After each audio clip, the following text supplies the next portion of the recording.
Today we're going to analyze Chevron and see whether right now is a good time to invest in a company for the long term.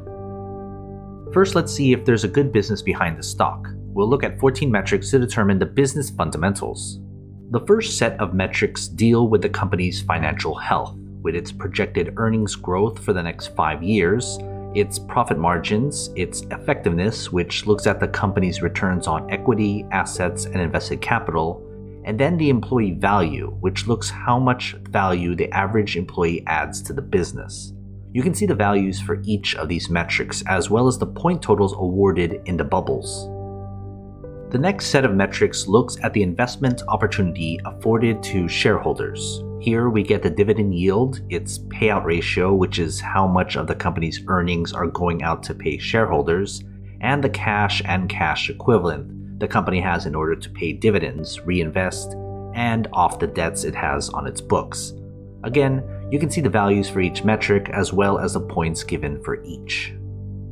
This third set of metrics deals with the valuation of the company's stock based on its business.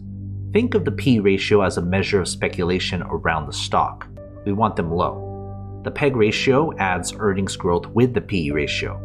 Then, the 200-day simple moving average is the average stock price over that period. We want that low because it means we have a cheaper stock price. And then, short float is basically how bearish other investors think of the stock. For these 4 metrics, we want the values to be as low as possible. That will give us a higher point total within the bubbles. And the fourth set of metrics look into other relevant data.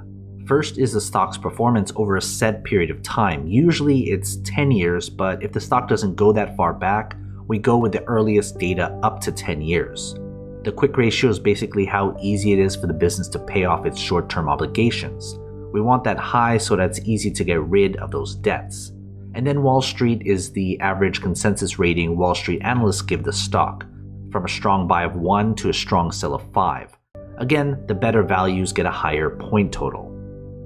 Adding everything together, we divide the points awarded by the maximum points possible, which is 70. That gives us the business grade for the company. We want the business grade to be above 50, meaning it has a better than average business. But of course, we can't forget about the fair price and whether it's the right time to buy the stock. I use a discounted cash flow model taking into account a 10% margin of safety. That translates into the company's fair price and how many percentage points above or below its current price the stock is. When we compare those numbers with the table below, we can see where the company's stock lies in its intrinsic value spectrum right now.